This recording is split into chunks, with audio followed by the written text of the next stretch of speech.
May 12. The joy of inadequacy.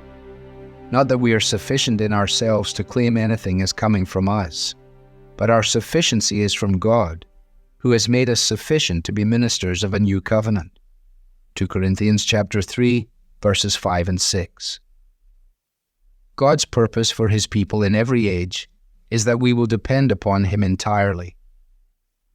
This dependence does not come naturally to us, because one of the great idols of every age is that of power.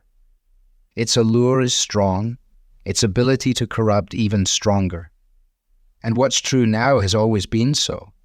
Those who obtain power are those bold enough to pursue it, and they tend to be marked by characteristics like charisma and strong personalities. This is how many measure strength and usefulness. Tragically, even within the church, leaders have often been given authority and influence because of their magnetism rather than their character, and because of their ambition rather than their humility. Paul was well acquainted with such miscalculations. In fact, he even spent portions of 2 letters instructing the Corinthian church not to evaluate spiritual leaders by worldly standards. On some occasions, the Corinthians were tempted to align themselves with their favorite orators and to cherish worldly wisdom. On others, Paul had to combat the influence of so-called super-apostles, whose strength, gifting, and power were observable in a way which the Corinthians found appealing. By contrast, Paul said, "When I am weak, then I am strong." He knew that the power of Christ was put on display in his weakness, and he readily confessed that he was not adequate for the work entrusted to him, who is sufficient for these things. We may not be super-apostles, but we can relate to the temptation of worldly thinking. We are all prone to rely on ourselves, on our personalities, or on our gifts.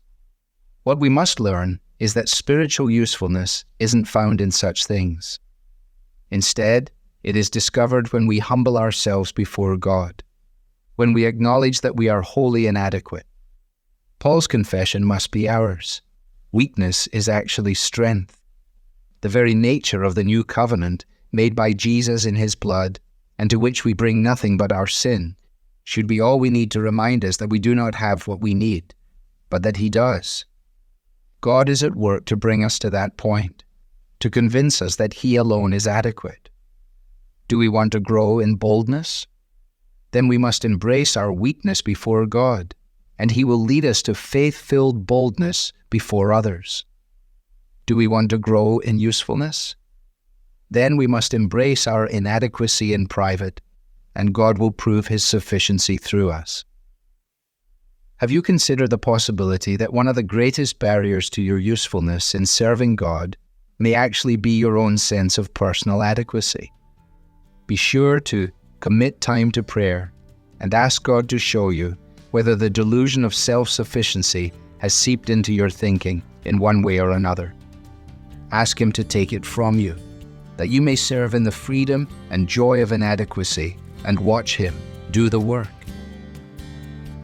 Devotional material is taken from the Truth for Life Daily Devotionals, copyright Alistair Begg, and is published by the Good Book Company. This reading was digitally created by Truth for Life and is used with permission. For more clear, relevant Bible teaching, visit truthforlife.org.